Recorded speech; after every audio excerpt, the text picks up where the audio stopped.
Hey, I'm Hayden Quinn, and you're watching Build Series Sydney. Our next guest believes he has cracked two of the most notorious unsolved murders of all time. Who shot Biggie and who shot Tupac? Please welcome Greg Kading.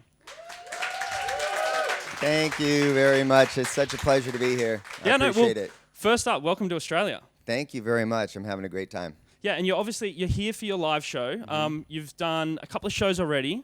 There's That's right. 2 more to go. Correct. Can you tell us a little bit about the live show just straight off the bat? It's a completely different format than anything else that's been done. You know, there's been documentaries and books and a TV series about this story of these individuals and the investigation into their deaths. But this is the first time where it's really interactive with a live audience. We've got a guest with us who was the head of security for Death Row at the time. He was an insider, knew everything. And there's this whole musical component that we've added that kind of takes you back to the time. So, you know, just it creates that just environment of what was taking place back at the time. So when you're in the audience, you're hearing tunes by Biggie, Pac, the whole Death Row crew. Everyone's it's an immersive experience. It's an immersive experience, and you know, within the lyrics of some of these songs themselves, the story of what happened is being told. Yeah, and that story is so crazy, so detailed, so deep. How do you get it across in one show? We've had to consolidate it, but it's a fast-moving show. And so what we've done is try to figure out a way to get from point A to B as effectively as possible, but at the same time make sure everybody's getting the important tidbits of information that they need to understand what happened. Because that's the objective here, is to educate you know, everybody as to what took place. And how have the Australian audiences responded so far? Phenomenal. It's been, the people just themselves are just wonderful across the board. Yeah. But there's a lot of fans here, that 3 generations of fans. And so there's these kids that weren't even born at the time that these murders took place that are absolutely fanatical about Tupac and Biggie. And it's just fun to watch that and to see the influence that these guys had. Well, and that's the thing, you know, I think about my own life. I'm 33 years of age, and sort of that, I was a young guy growing up when this was on, and this is the sort of music you'd hear in the background. Now, as you become a teenager and a young adult, it becomes more and more prevalent. Right. But these guys aren't around anymore. And you were in the midst of this whole crazy story. It just blows my mind. Yeah, when I got involved in the investigation, it was almost 9 years after the fact. It was a cold case. They were both cold cases. And so I had to kind of educate myself as to who these guys were, you know, how were they impacting the genre of music that they were involved in, and then also the environment that they were working in. And that environment, that gang environment, is ultimately what led to their demise. That was one of my big questions. Are you able to sort of set the scene for us? You know, 90s, we're in Southside LA, we're in New York, in the outer boroughs. What is the vibe like? What's the feeling? How does it transpire to end up with 2 guys that are amazing artists end up dead and shot in their sort of in doing what they love?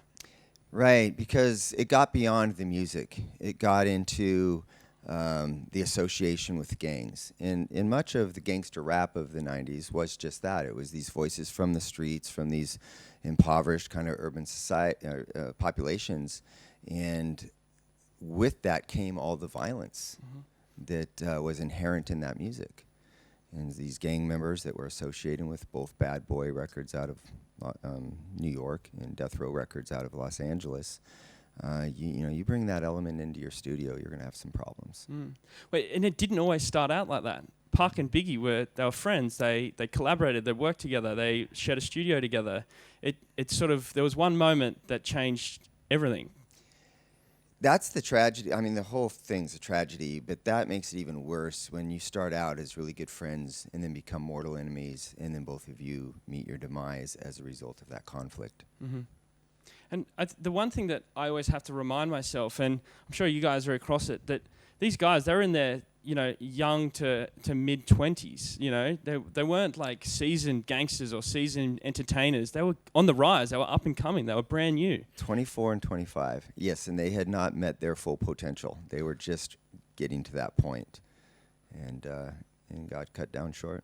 And do you think that, you know, do you think that is why the Biggie and the Pac murders are so I guess, why we're still talking about them today, because they were such sensational artists and such amazing creative talents that we're still here today discussing their deaths.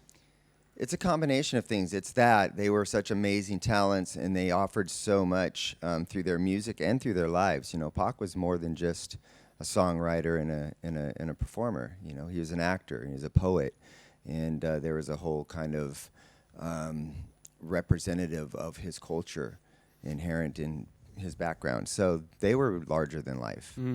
And I think that all of the conspiracy theories that have arisen around their murders, that adds to the intrigue and interest that keeps the story alive. It sort of fuels the fire, doesn't it? It sure does. I want to get back to that, but when you were first approached, like you said, it was almost 10 years on from when those two murders occurred. What was going through your mind? You know, you'd worked in homicide, you'd worked in LA for a long time, you'd seen it, you'd been around it, but what did you feel? What was the motion when you got told, okay, you're going to lead this task force, it's going to be a joint operation? How did it all come about? What were you thinking? Well, I looked forward to the challenge of it all. As an investigator, you want to be challenged in what you do and prove yourself as an investigator. But at the same time, it was daunting. The case files were so voluminous. There was 97 4-inch binders of material that I had to try to wrap my head around, and I knew I couldn't do it alone. And so one of the first things I did was to build the team of people with different expertise and different resources, you know, collectively trying to solve it. Is it true that when you got that evidence and all that information, it took you nearly 2 months just to photocopy it all before you could give it back? Well, it was available to us there every day, Yeah, so right. we didn't have to make copies of Right. it. It was just our files. Okay. But it took 2 to 3 months to go through it and digest it. Just to sort of figure out where you're at. Exactly. Far out. And Yeah. when you first, was there any moment when you got dropped this case and you know you're the guy? They picked you. They wanted you. Were you apprehensive at all? Is that sense of danger? Like you said, you were excited because it's a challenge. Right. But was there also that apprehension? You know, you've got a family, a wife. Is there that feeling that comes into it at all? Yeah, there was, because you understand that the commitment that it's going to require, and then with that comes the sacrifice, and those things do take a toll on your personal relationships, your home life. But it's really all I know is me is within my profession. You know, you want to be challenged and do the best you can. So it was an interesting thing, because at the time that I took the case, it was already embroiled in this huge lawsuit against the city of Los Angeles, and particularly the LAPD. And so you're kind of stepping into a fire that potentially you're going to get burned in. Because if we had figured out that law enforcement officers were involved, which was one of the conspiracy theories, you know, we've got to deal with that. And, you know, and we were open-minded about that. But you don't ever want to have to think that your own people are involved in something. And that was one of the main reasons why you pushed for a cross-section of law enforcement agencies, not just the LAPD. You wanted it to be a national task force so that you didn't look like you were trying to cover anything up. You wanted to be open and clear the whole time, didn't you? Yeah, I knew right away that if we were to just ourselves, the LAPD, investigate it and then come out and say, hey, we've determined that we weren't involved, that's going to meet with a certain amount of skepticism. So the only way to get the credibility, if that was going to be the conclusions drawn, was to get other agencies with their own credentials, the FBI, the U.S. Attorney's Office, the DEA, to come forward and say, we've collectively all made this decision that this is what happened. And just, Greg, looking at the timeline, you get handed this on your desk. Sort of, what's the timeline between, you know, those binders landing in your office to one day figuring out, we have someone, I've figured it out? What does that look like? Can you break it down a little bit? Yeah, it ultimately took 3 years. And what we did was we said, let's treat every single theory as if it's true, and go through the process of either elimination or corroboration. And so we figured if we could go through each theory, and the ones that would be disprovable, we could set those aside. And then ultimately end up with either one really plausible theory that we couldn't refute, or none. we'd be wrong on all counts. And so that's what we did, and it took us 3 years. It's a long time to be working at something. Yeah, it was. It was frustrating at times. And particularly, you look, that is 10 years after the fact, plus another 3 years. In that time, what were some of the theories that you guys had come up with? Well, after Tupac was killed, one of the theories that was prevailing out there, and this was based on a book that was done, was that the government had a hand in it, and they were trying to silence Tupac because he was going to create a movement, an anti-government movement, much in the vein of, his mother was a revolutionary, Afina Shakur was a Black Panther, and thought that maybe he was a threat in the future towards the government. That was one of the prevailing theories. The other was that Suge Knight, the CEO of his record label, had him killed because Tupac Shakur was threatening to leave that record label and was going to take his talent elsewhere. And Suge figured that he'd profit more posthumously by getting rid of Tupac instead of letting him leave. And then there was another one about these Crip gang members killing him. Just before Tupac was shot and killed in Las Vegas, he got into a fight at the MGM casino in Las Vegas. And he got into a fight with a bona fide gang member. And so one of the theories was that gang member came back and retaliated shortly after and killed him. And then, of course, my favorite is that Tupac's alive and living in... I can't even say it with a straight face. But this was so he's not. Tupac isn't calling you up saying, "Come down the Caribbean, Greg. I want to hang out and smoke some cigars." And But I made sure that I took those trips just to make sure that wasn't true. But in all seriousness, when you get thrown these conspiracies, you mentioned you had to take everything as a potential. Does that get in the way of your investigation? Someone says such and such, a person did it or this happened.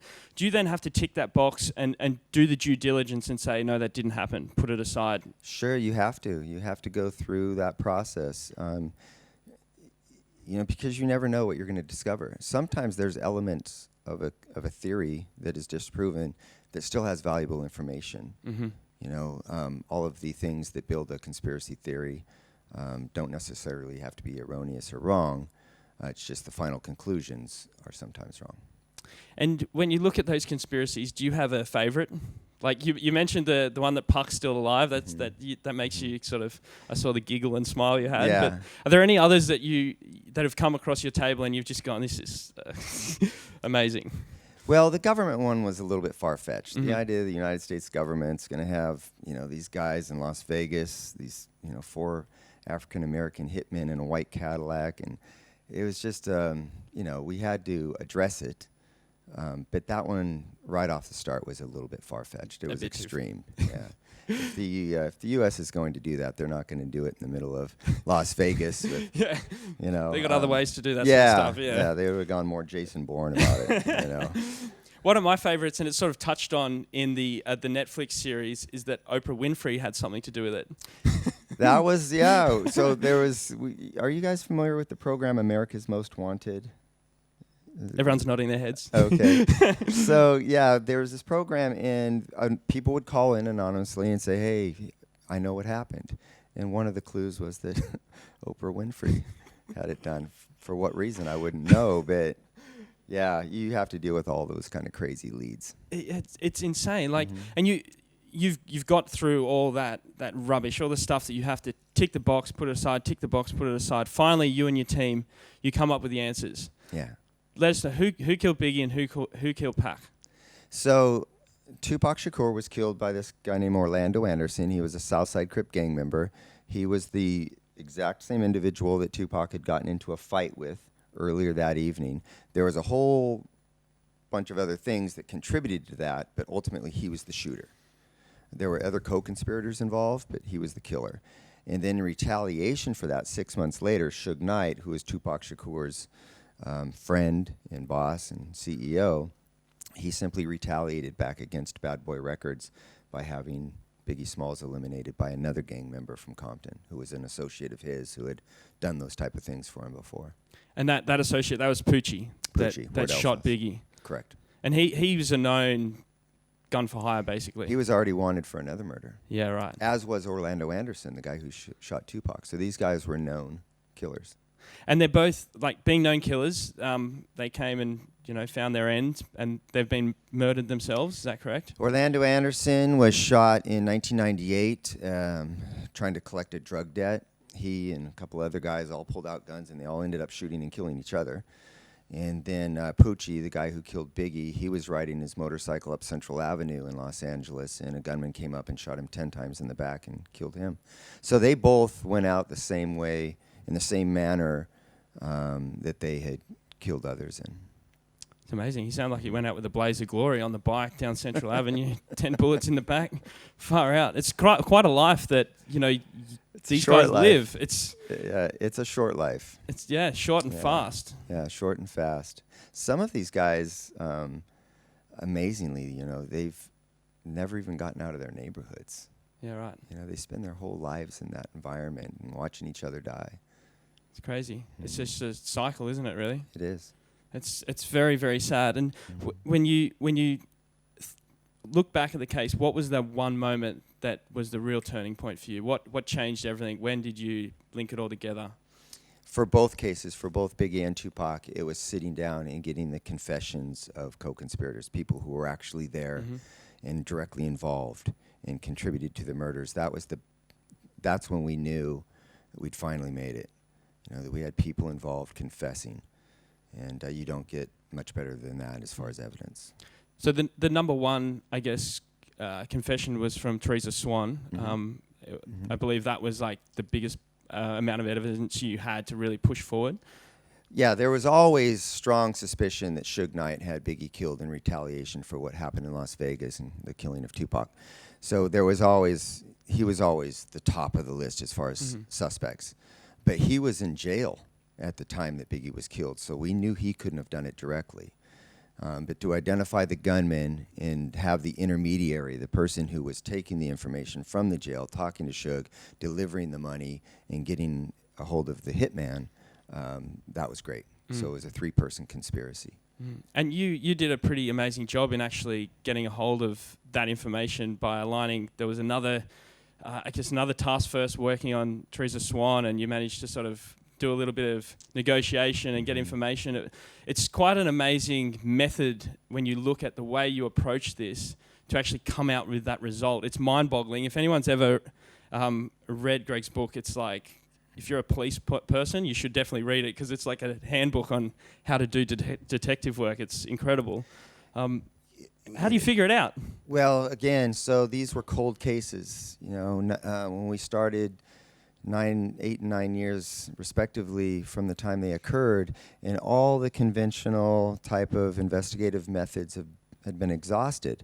We'd already checked all the boxes: talk to this person, talk to that person, do this, do that. So we knew we were going to have to come up with something rather unconventional. And we knew that both Teresa Swan and then Keefe D, the confessor in Tupac's murder, we knew that they were criminally active. And so our strategy was to figure out a way to identify the crimes that they were committing and then utilize that information to compel them to talk. So with Teresa Swan, we said, listen, you're going to go to prison. We're going to put your kids in foster care, and you won't see them again until they're grown, or you can tell us what you know about this murder. With Keefe D, we built a really strong federal drug case against him, and he was going to go to jail for the rest of his life unless he told us what he knew. And so it was using that kind of leverage. That got them to open up when they wouldn't have otherwise. So at this point, we know that Orlando Anderson killed Pac, Poochie killed Biggie. Right. We've got Suge's in jail, is that right? Suge was in jail. Suge was in jail.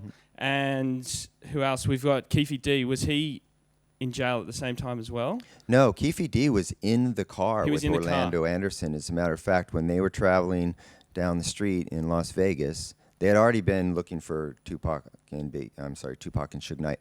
As they're going down the street, Keefe D was in the front seat. He was the one that had the gun. And because of the position of the cars, he couldn't shoot into the vehicle Tupac was in. So he handed it into the back seat to where his nephew Orlando Anderson was, who was in a position to make the shots. So he was the confessor. He was not only the guy who provided the gun and helped, commit the crime, but right there. So how does it work legally? So both the shooters are now dead. Mm-hmm. They obviously cannot be convicted because they've passed away. They're dead. Where does how does the case sit? Is it still classed as unsolved, or how do you describe it? Like, you've solved it, but is it technically an unsolved case still? Technically, it is because nobody's been prosecuted, Mm-hmm. and so they're technically unsolved cases. So and that's it. It's just going to sit like that. Unfortunately. Wow. And then, do you think when we go back to the 90s, 1997 and afterwards, do you think at that time, if a line, like we look at Paul and his line of questioning, if that changed, if that was different, do you think these guys could have been caught earlier and locked up? Yes, I do. There was just some incompetence, not specifically at Detective Poole, but in general. Law enforcement could have done a much better job. Of course, it was a difficult thing because nobody was cooperating. That gang culture doesn't cooperate with the police, and so that interfered with the progress of it all. But yeah, we could have done things better, and should have done things better, and potentially would have had people arrested and prosecuted. And that is the hardest thing, isn't it? You sit down with a gangster, whether he's in prison or in his home or whatever it is, he's going to tell you whatever he needs to tell you to make his situation better or someone else's situation better, or, save the skin of his buddy or whatever it may be. Yeah, there's all types of different things they do. Oftentimes they'll give you misleading information and point the finger at their own enemies, in order to put them under the watchful eye of the police. There's all types of mechanisms and strategies that we have to kind of counter. Yeah, it's difficult. And you must have to be quite immersed in that culture as well and understand the comings and going of gang life and the structure and the hierarchy and all that sort of stuff. It must be absolutely fascinating. It is. And it's what always appealed to me within my profession. I really enjoyed gang investigations. I loved that really active street environment of being a cop. Mm-hmm. And then I had a strong background in narcotics and homicides. And so I had the different elements I think that were necessary to understand what we were dealing with. And again, it was, there was a collective effort here.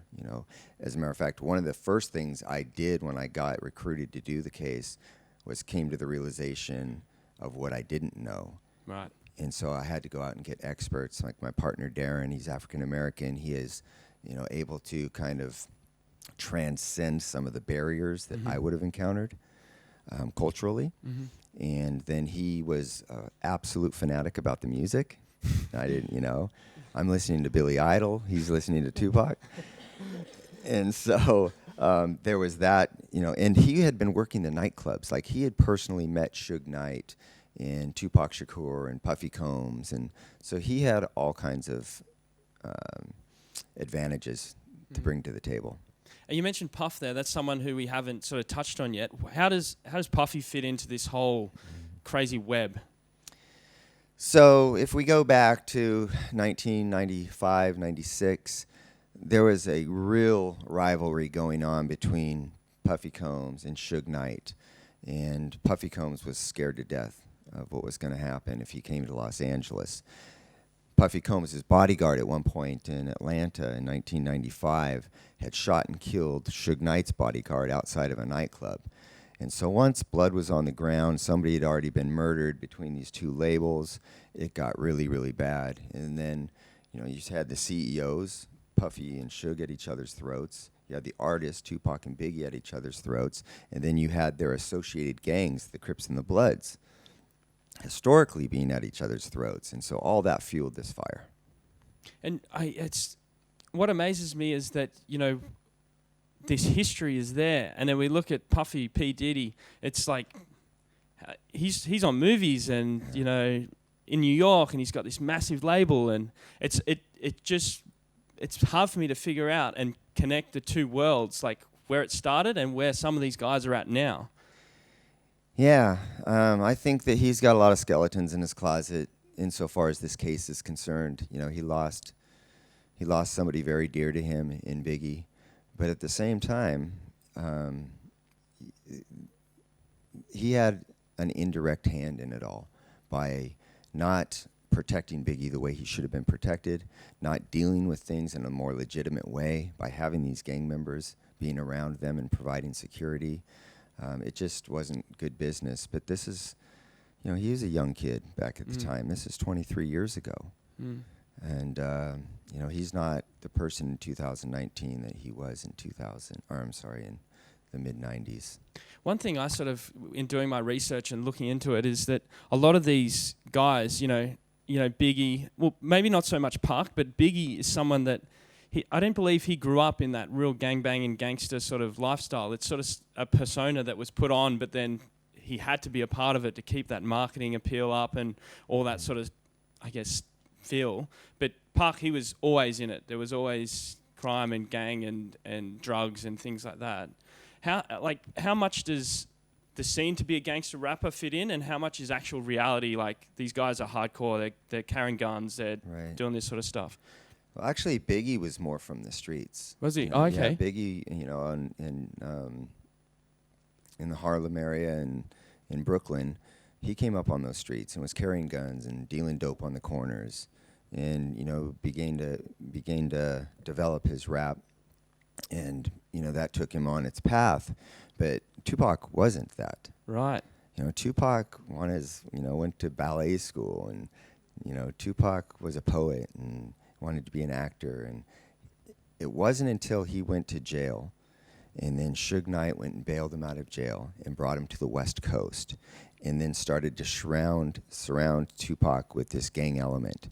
And within that, Tupac was beginning to find an affinity in a family that he'd been longing for, this kind of loyalty and brotherhood. But he had no business being in the middle of that. And those gang members that are still around today will tell you that exact same thing. Tupac was trying to be something that he wasn't.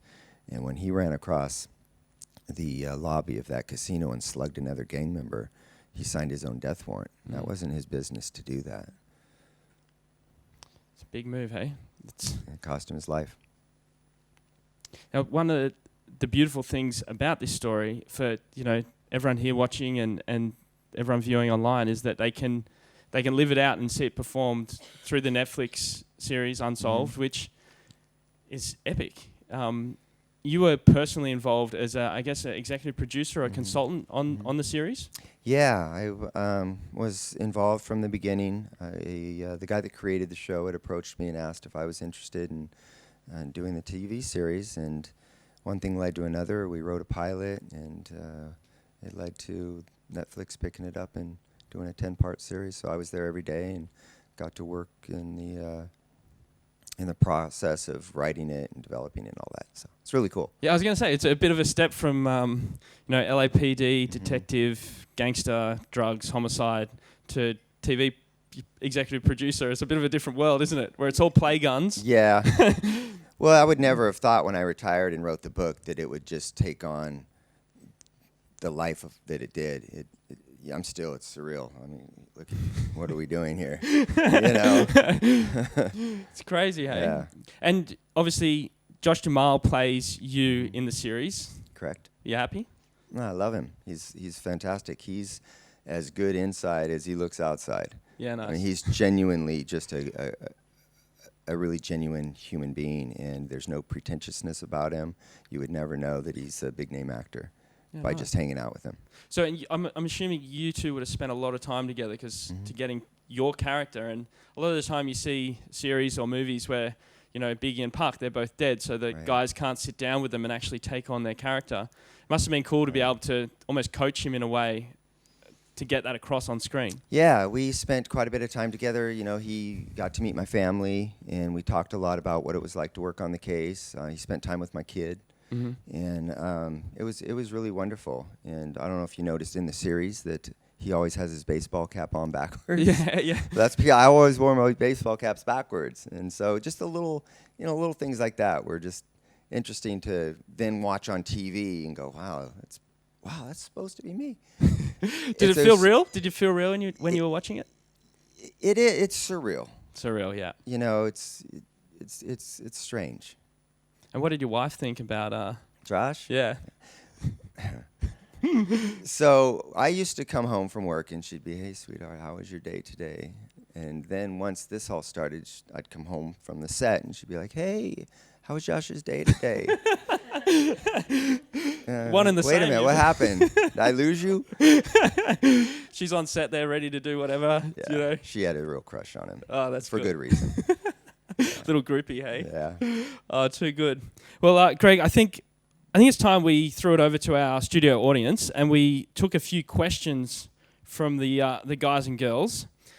Shah says, "Greg, are you a Biggie or a Tupac fan?" You've probably been asked this a million times. Well, I appreciate them both, but for different reasons. You know, Pac had so much potential.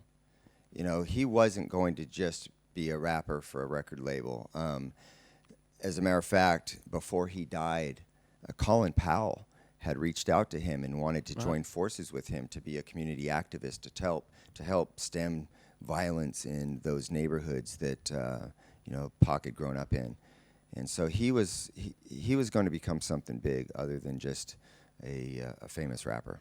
And if you could, I guess, draw a parallel between Pac and a current day artist or activist or whoever it may be, do you see anyone that sort of has any similarities to Nobody him? Close. There will never be another Tupac Shakur in that genre of music. Nobody will ever fill his shoes. No. Which is why these kids are all running around today wearing his T-shirts, and why all these other rappers are trying to emulate him and giving him the props that he deserves. Just sitting here talking with you, when you talk about Biggie and Pac, even though these guys were very heavily involved in the criminal underworld, I can see there's a lot of respect for both of them in a way. Yeah, absolutely. Again, Tupac Shakur, if you look at where he came from and what he experienced in life, he was not somebody out there trying to create problems. He was trying to tell you the story of what it was like to come from where he was at. And same with Biggie. That was their voice. Those are the voices of their environments. But they weren't out there trying to do anybody any harm. They were good people. And, a lot of people suffered when we lost them, other than just their families, obviously. But they were valuable human beings that we didn't get to see fully live their lives. I think this next question sort of, in a way, links into something I would have asked off the back of this. But Joe asks, what did you learn about the US from your experience? And did your perspective of your country change? As a result of the investigations, yeah, I'm disappointed in our judicial system. Because if you have money, and this is kind of aside from these two investigations, but within our judicial system, if you have money, you can buy your freedom, no matter how guilty you are. To a certain degree, we've seen that over and over and over in American law. So that's disappointing. We do have a good process of law, but it certainly could be improved, and it shouldn't be influenced by how much money you have. But with these two guys, yeah, I was really disappointed with my own police department, because once we got out from under that $400 million threat of a lawsuit, they said, okay, that's really all we were trying to accomplish. And it's not the way that it should be done. We should be out there to get justice.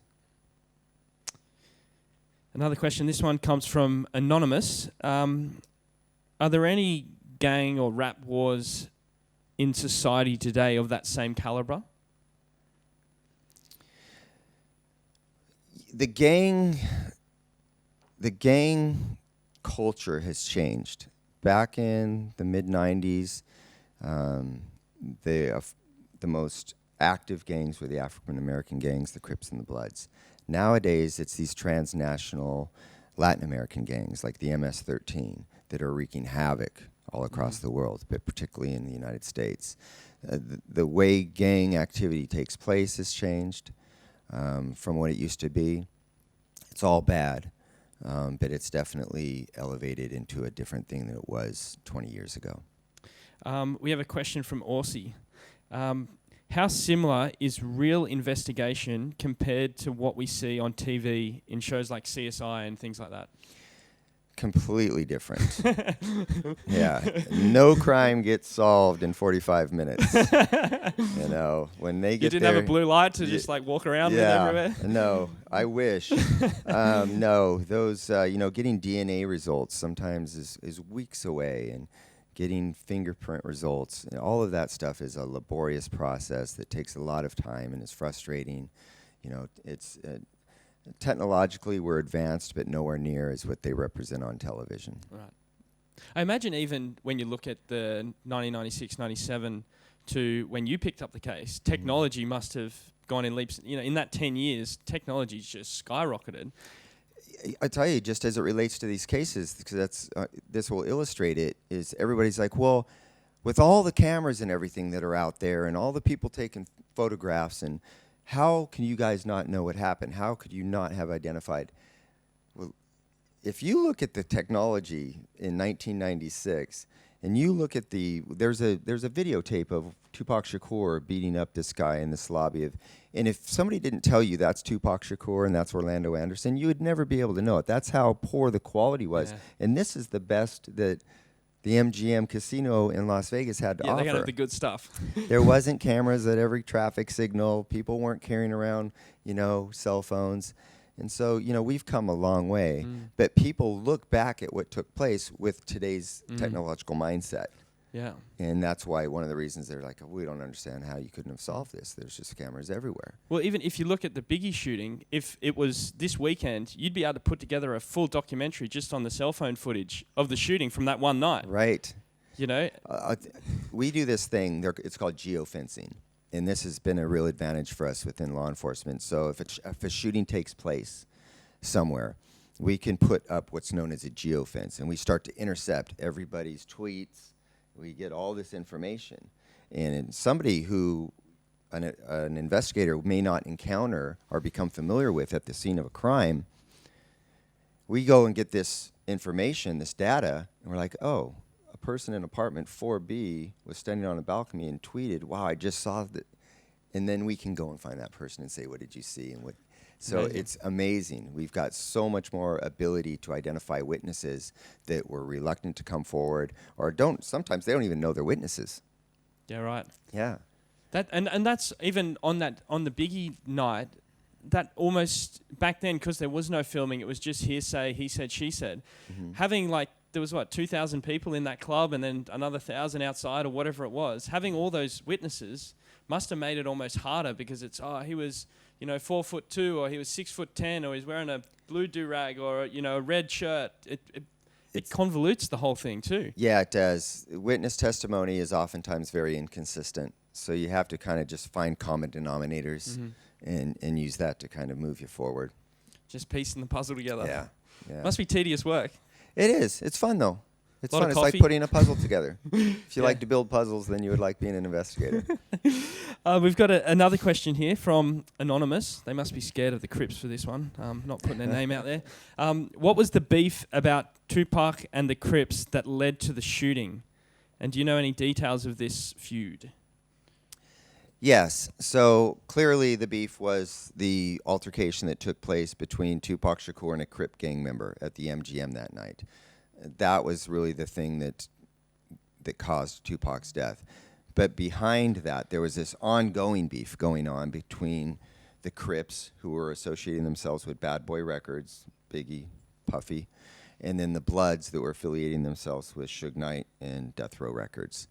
And so that was an ongoing beef. And there had been a bunch of different incidents where they were running into each other at different events and shows, and they were getting into fights, and other shootings were taking place. So it all culminated into the murder of these two guys, but it was an ongoing thing.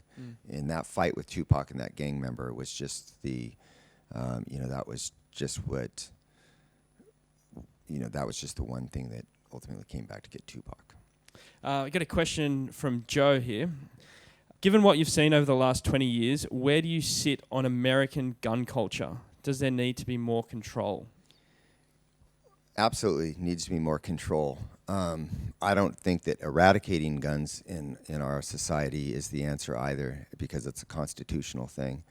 And that opens up a whole bunch of different doors. You start taking people's constitutional rights away from them.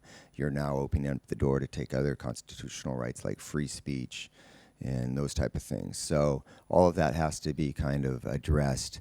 They are doing a lot in America to try to minimize gun violence. It's very difficult to get a gun these days. They've taken the high-capacity magazines and made them illegal. Automatic weapons are illegal. Background checks are very exhaustive now, so they're trying really hard to get it under control, but it's a very complicated issue. And eradicating guns or making them illegal would not go over well with a large majority of Americans. It would just be, it'd be nearly impossible, really. I don't know how many guns are in the US just right now today, but to actually physically grab them all up and yeah, because disarm 99% of the gun owners are law-abiding citizens. But it's that criminal element who's going to get their hands on guns regardless of whether they're illegal, and then use them. And then, of course, we've got this whole mental health issue, you know, with people that are deranged getting guns and going out and doing mass shootings. Scary stuff. Yeah. Very, very scary stuff. Speaking of scary stuff, Aussie has another question. Have you ever felt like your life was in danger? No, and I get that question a lot, and I know I never do. I've never felt that as a police officer, that my life's ever been in danger. And I don't think that you can do the job effectively if you are afraid of it. You know, if you're hesitant to go out and talk to somebody that you need to talk to, or you don't want to do something that you need to do because of some type of fear of retaliation, then you're not going to be very effective at your job. I guess it's something you sign up for it, don't you? It's part of the job. You sign job. up for it, yeah. And if you don't accept it, like you said, you're going to be pretty useless. Oh, one last question from Anonymous. Maybe that, again, hiding your identity. They may need you. Do you still work as an investigator now? And what's the next big case you're going to solve? Yeah, I have my own private investigations firm. I opened it up after I retired in 2010. And so I stay active with that. I get some really interesting cases. And then, of course, this whole exposure into the television industry and stuff really opened up some doors for me. I began writing and getting involved in some other productions. And I'm hoping that that'll... I've been an investigator for 35 years. And I wouldn't mind having a second career doing something else. And if this all leads to that, then I would be really thrilled about it. What's more exhilarating, the TV stuff or the investigating? They're both equally monotonous. That's true. They really are. Yeah. You know, if you're on the set for 14 hours a day, sitting around waiting for the light, you know, that's all a very monotonous and boring process. Investigative work's very much like that. You sit around a lot waiting for information and trying to put things together. So I found these real interesting similarities between the two. Yeah, right. And then they become really exciting at a certain point. Yeah, it must be like real peaks and troughs. Yeah. Like low troughs and then bang, you're on. Yeah. Big action. You're just working towards that finished product and then hoping it worked out well. Greg, I really appreciate your time today. Thank you so for much. having A big me. round I really, of applause. really appreciate it. Thank you Greg all. Kading. Thank you so much. I appreciate it. Thanks. Thank you, mate. Awesome. Now, guys, make sure you check out Greg's live show. It's touring Australia right now. It's awesome. It's a lot of fun. You're going to learn a lot. Thank you so much, Greg. Appreciate it. I appreciate You're it. watching Build Series Sydney. Thanks. Thank you so much. Appreciate it.